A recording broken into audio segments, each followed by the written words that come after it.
तो सनी देओल पाजी हमेशा की तरह अपना दाल दलिया चलाने के लिए पाकिस्तान मुखालिफ एक और वीडियो बना के तो आप लोगों के सामने आ चुके हैं, लेकिन बड़े अफसोस के साथ इस मर्तबा इस प्रोपेगेंडा फिल्म के अंदर हमें देखने को मिल रहे हैं दिलजीत दोसांझ। मेरा ख्याल है कि कॉम्पनसेशन बेचारे ने करनी थी, क्योंकि पिछले दिनों उन्होंने पाकिस्तानी अदाकारा हानिया आमिर को अपनी फिल्म के अंदर ले लिया। फिर पाकिस्तानी आर्टिस्ट जो हैं उनके साथ एक अच्छे टर्म्स पे वो थे। सुहेल अहमद के साथ उन्होंने पिछले दिनों काम कर लिया, इवन दो कि पाकिस्तानी आर्टिस्ट इंडिया में बैन थे। फिर इसी तरीके से उनके ऊपर देशद्रोही का भी इल्ज़ाम लगाया गया। कुछ लोग कहने लगे कि ये सही हिंदुस्तानी नहीं है, बेचारा मुख्तलिफ कॉन्सर्ट्स में जा जा के तो अपनी देशभक्ति की कस्में खाता रहा, लोगों को ये सबूत देने की कोशिश करता रहा कि यार मैं वाकई हिंदुस्तानी हूँ। लेकिन होता है दोस्तों ऐसा, जब आप किसी ऐसे मुल्क में रह रहे हो जहाँ पे एक बड़ी तादाद अवाम की ये समझती है कि वो मुल्क जो उन्हीं का हिस्सा था किसी दौर में, वो इनका दुश्मन है। सेम लोग, सेम सिविलाइजेशन, सेम इंडस से निकले हुए लोग और जिनके रूट्स एक जैसे हैं, वो एक दूसरे के मुखालिफ दुनिया में शायद आपको कहीं और नहीं मिलेंगे कि दो ऐसे एनिमीज, ऐसे फोज जो एक दूसरे की जुबान समझते हैं, बोलते हैं, वो एक दूसरे से लड़ झगड़ रहे हो। लेकिन इन लगातार लड़ाइयों झगड़ों से कुछ लोगों के घर चलते हैं और उन्हीं में से एक शख्स का नाम है सनी देओल। सनी देओल का घर तो मेरा ख्याल है कि जब से वो पैदा हुआ है तब से पाकिस्तान मुखालिफ प्रोपेगेंडा से चल रहा है और आज भी चल रहा है। इवन दो कि पाकिस्तान की जानिब से जब जो कॉरिडोर बनाया गया था, आप लोगों को याद हो करतारपुर राहदारी जब बनाई गई थी, तो ये इंडिया से स्पेशल आया था। तब इमरान खान ने जो एक बड़ा इकदाम किया तो सिद्धू जो इंडिया के हैं उनके साथ ये बैठा हुआ था और मतलब जाहिर है कि वो इनकी एक होली प्लेस है, तो उसके ऊपर आगे इसने सारा जो है वो माथा भी टेका और पाकिस्तान का शुक्रिया भी अदा किया, सब कुछ किया। लेकिन वापस आके फिर पाकिस्तान मुखालिफ फिल्में बनानी शुरू कर दी। देखिए, जंग को ग्लोरीफाई करके तो आप कभी फिल्म्स अगर बनाते हैं तो आपको एक चीज़ का पता होना चाहिए कि जो हिस्टोरिकल फैक्ट्स हैं वो स्ट्रेट रहें। अभी करंट 2025 के अंदर इन लोगों को पूरी दुनिया के अंदर जो जलील हुए हैं ये, और जो इनको how should I put this, like जो एक सुबकी उठानी पड़ी है, मेरा ख्याल है उसके बाद इस तरह की प्रोपेगेंडा फिल्म बनानी इनकी बनती नहीं थी। ऑन टॉप ऑफ इट उसमें एक्ट्रेस भी इन्होंने वो वाले ले लिए जो दूर दूर से कहीं दिखाई नहीं दे रहा कि ये कोई देशभक्त एक्टर है। फॉर एग्जांपल वरुण धवन को इसके अंदर ले लिया। यार उस बेचारे से कोई आप student of the year type films कराओ कि वो चलें। ये बेचारा एक लंबे अरसे से फ्लॉप फिल्में देते हुए अब आ गए सनी पाजी के साथ कि चलो ये वाला कार्ड भी खेलें। हो सकता है कि लोग अच्छा इंडियन जो है वो मुझे समझ के शायद मेरी फिल्म देखना शुरू कर दें। भैया फिल्म्स देखी जाती हैं एक्टिंग पे, ना कि फिपड़ों का जोर लगा के कहने पे कि आवाज़ कहाँ तक जाएगी, लाहौर तक जाएगी। हाँ जी, लाहौर तक आपकी टीज़र तो पहुंच गया, लेकिन लाहौर पोर्ट पे जो आप लोगों की तरफ से कहा गया था, लाहौर पोर्ट तक माजरत के साथ ये आपके बम नहीं पहुंच सके। ये जो आपने छोटी मोटी सर्जिकल स्ट्राइक्स अपने तौर पे करने की कोशिश की थी, उनके जवाब भी आपको मिल गए। लेकिन मैं यहाँ पे कोई आप पे तनकीद इसलिए नहीं करना चाहता कि हम ये चाहते हैं कि यार अमन की बात हो, प्यार की बात हो।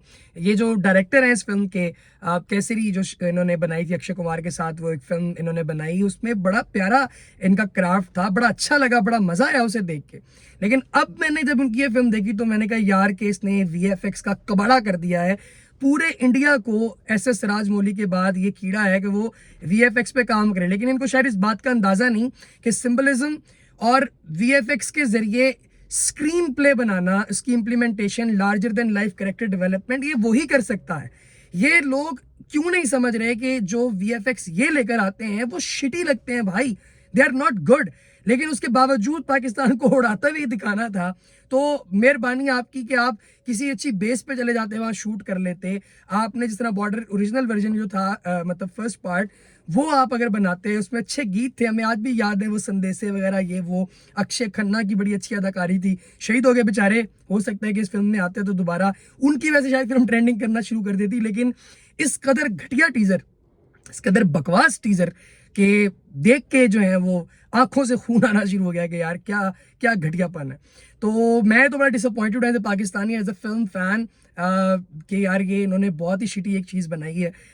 ये बहुत अच्छी बन सकती थी अगर इसके अंदर इनकी जो पर्सनल एक एगनी है ये ना आती, ये जो प्रेजुडिस इनके अंदर घुसा हुआ है ये ना हो, और ये फिल्म से रिलेटेड अच्छे स्क्रिप्ट्स अगर इनके पास आने शुरू हो जाएं, पता नहीं क्यों इनके पास वही शिटी चीज़ें। अभी वो फरहान ने बनाई पिछले दिनों वो 120 बहादुर शैतान सिंह पे, अब चाइना से डिफीट उसको एक्सेप्ट भी कर रहे हैं और फिर ये भी बता रहे हैं कि चाहे डिफीट हुई लेकिन हम खड़े रहे।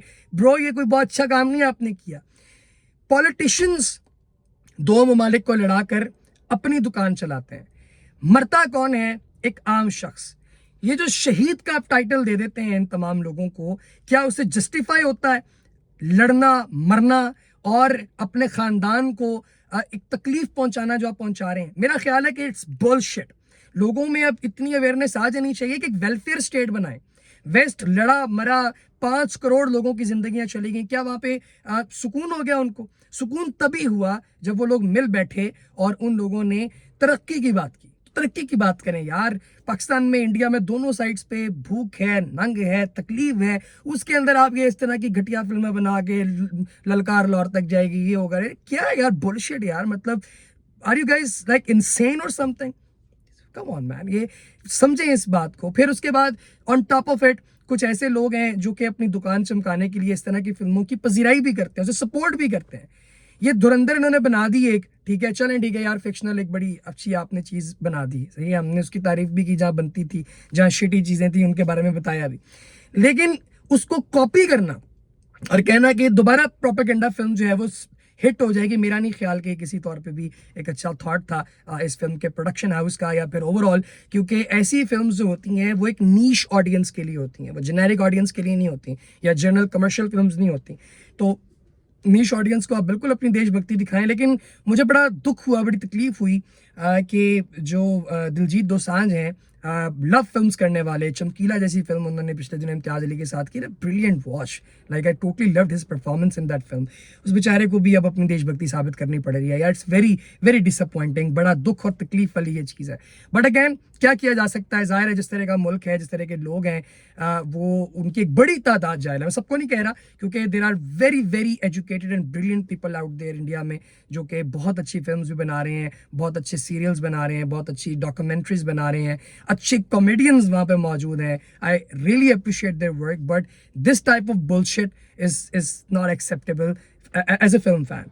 पाकिस्तान की तौर पर तो मैं इसके बेशुमार जवाब दे सकता हूँ, तो मैंने क्या देने हैं, मतलब डोनाल्ड ट्रंप ने उस दिन बता दिया, लेकिन मेरा ख्याल है कि as a film fan it's very disappointing. And Sunny Deol जो हैं, इनकी माजी में कुछ अच्छी फिल्में भी थी, मिसाल के तौर पे घातक इनकी film, absolutely love that movie, क्या ब्रिलियंट परफॉर्मेंस थी। फिर इन्होंने जब गदर बनाई, फिर गदर 2 बना दी, मतलब क्या चाहता है यार ये सनी देओल, इस बेचारे को एक नीश आर्टिस्ट बना दिया है, एक pornographer बन गया है कि जो एक नीश की फिल्म बनाएगा तो चलेगी, अगर इसके अलावा कहीं बाहर ये अपने आप को एक्सप्रेस करने या टेस्ट करने की नीयत से कोई फिल्म बनाएगा तो that would be as shitty as ever.